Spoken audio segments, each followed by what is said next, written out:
Hello বন্ধুরা, আমি সৈকত চলে এসেছি আবার একটা নতুন ভিডিও নিয়ে। আর আজকে আমার বিষয় হচ্ছে ফিল্ম রিভিউ। তো আমি যে ফিল্মটা রিভিউ করতে চলেছি সেটার নাম হচ্ছে শ্রীমান শ্রীমতী, যেটা 1 তারিখে রিলিজ হয়েছে। এখানে মুখ্য অভিনয় করছে মিঠুন চক্রবর্তী, অঞ্জনা, তাছাড়া পরমব্রত, অঞ্জন এবং মধুমিতা। তো গল্পটা কি? গল্পটা হচ্ছে যে একজন উকিল, সে একজন লয়ার,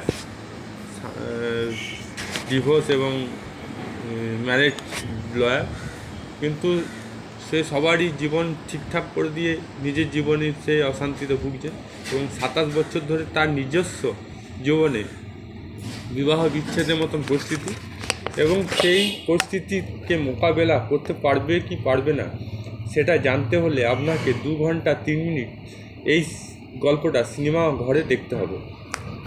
এবার চলে যাবো এখানে প্লাস পয়েন্ট কী কী আছে।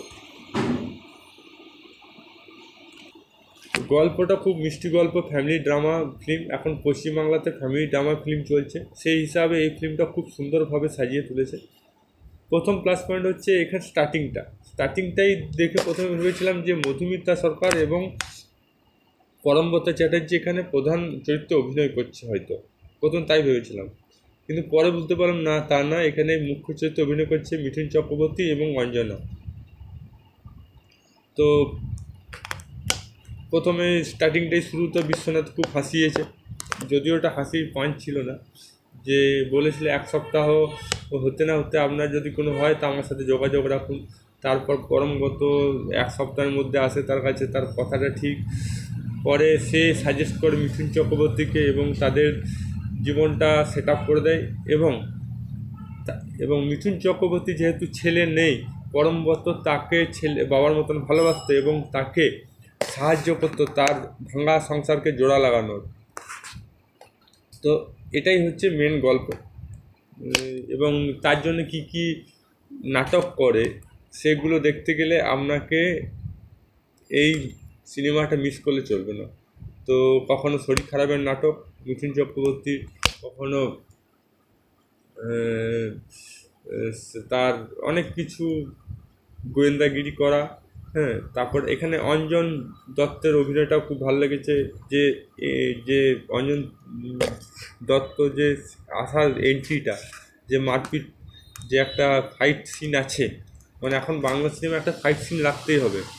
তো এটা হচ্ছে প্লাস পয়েন্ট, যে ফাইট সিন না হলে দর্শক দেখবে না। তো আপনাকে বাংলা সিনেমাতে একটা ফাইট সিন না থাকলে, সে যেমনই ফিল্ম হোক, ফ্যামিলি ড্রামা ফিল্ম হোক, কমেডি ফিল্ম হোক, একটা ফাইট সিন রাখতেই হবে। তো এখানে অঞ্জন দত্ত যে ফাইট সিনটা, সেটা ব্যাপক লেগেছে। যে বাজারে গুন্ডাগুলো, আসল গুন্ডা চলে আসে নকল গুন্ডার জায়গায়, তো সেখানে ফাইট সিনটা খুব সুন্দর। তারপর বেশি মজা লেগেছে রান্নাঘরের সিনটা, যে রান্নাঘরে গিয়েছে একজন, তার গোয়েন্দাগিরি করছে রান্নাঘরে। তো প্রত্যেকটা জিনিসে কিছু কিছু জায়গায় হাসির গল্প আছে, কোনো কোনো জায়গায় দুঃখের ঘটনাটা আছে। হ্যাঁ, তো এগুলো খুব সুন্দরভাবে সাজিয়ে তুলেছে। তো হাসিও আছে, দুঃখও আছে, হ্যাঁ, তারপরে শিক্ষামূলক গল্প আছে।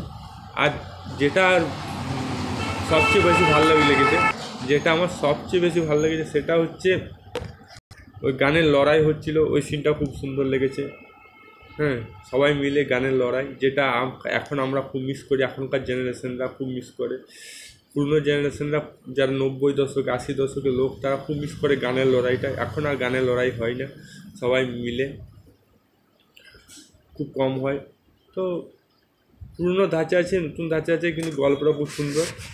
তো অরিত্র বন্দ্যোপাধ্যায় এই গল্পটা লিখেছে, খুব সুন্দর গল্প লিখেছে।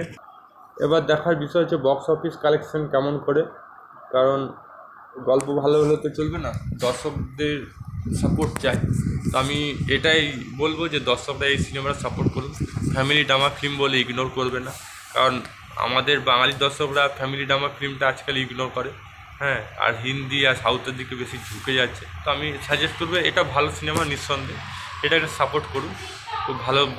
আর যেটা আমার লাগলো, রাজ চক্রবর্তীকে এখানে ক্যামিও চরিত্রে না রাখলেই হতো। তো এটা একটু দৃষ্টি আকর্ষণ করার জন্য হয়তো ক্যামিও চরিত্রটা রেখেছে, না রাখলেও হতো। মানে সিনেমাটা এত ভালো গল্প, যদি ওখানে রাজ চক্রবর্তীকে এন্ট্রি না নিত শেষ সিনে, হ্যাঁ, তো ভালোভাবেই চলে যেত।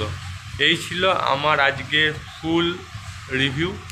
আপনাদের কেমন লেগেছে সেটা কমেন্ট বক্সে লিখে জানান। ভিডিওটা ভালো লাগে লাইক করুন, চ্যানেলটি তাহলে সাবস্ক্রাইব অল বাটনটি প্রেস করুন। আবার দেখা হবে নতুন কোনো ভিডিও নিয়ে। তখন জয় হিন্দ, জয় ভারত, ভালো থাকো, সুস্থ থাকো।